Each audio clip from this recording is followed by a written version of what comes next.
പഹൽഗാം ഭീകരാക്രമണത്തിന്റെ പശ്ചാത്തലത്തിൽ പാകിസ്ഥാനെതിരെ കടുത്ത നടപടി തുടരുകയാണ്.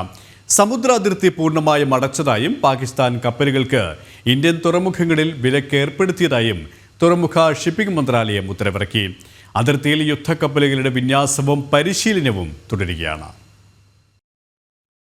പാകിസ്ഥാനുമായുള്ള വ്യോമാതിർത്തി അടച്ചതിന് പിറകെയാണ് സമുദ്രാതിർത്തിയിലും ഭാരതം കടുത്ത നടപടി സ്വീകരിച്ചത്. സമുദ്രാതിർത്തി അടച്ചതായും പാകിസ്ഥാൻ പതാക വഹിക്കുന്ന കപ്പലുകൾക്ക് ഇന്ത്യൻ തുറമുഖങ്ങളിൽ വിലക്കേർപ്പെടുത്തിയതായും കേന്ദ്ര തുറമുഖ ഷിപ്പിംഗ് മന്ത്രാലയം ഉത്തരവിറക്കി. ഇന്ത്യൻ കപ്പലുകൾ പാകിസ്ഥാൻ അതിർത്തി കടക്കരുതെന്നും വ്യക്തമാക്കിയിട്ടുണ്ട്. ഉത്തരവ് അടിയന്തരമായി പ്രാബല്യത്തിൽ വരുത്തുമെന്നും നിർദ്ദേശങ്ങൾ ലംഘിക്കുന്നവർക്കെതിരെ കർശന നടപടിയുണ്ടാകുമെന്നും വ്യക്തമാക്കിയിട്ടുണ്ട്.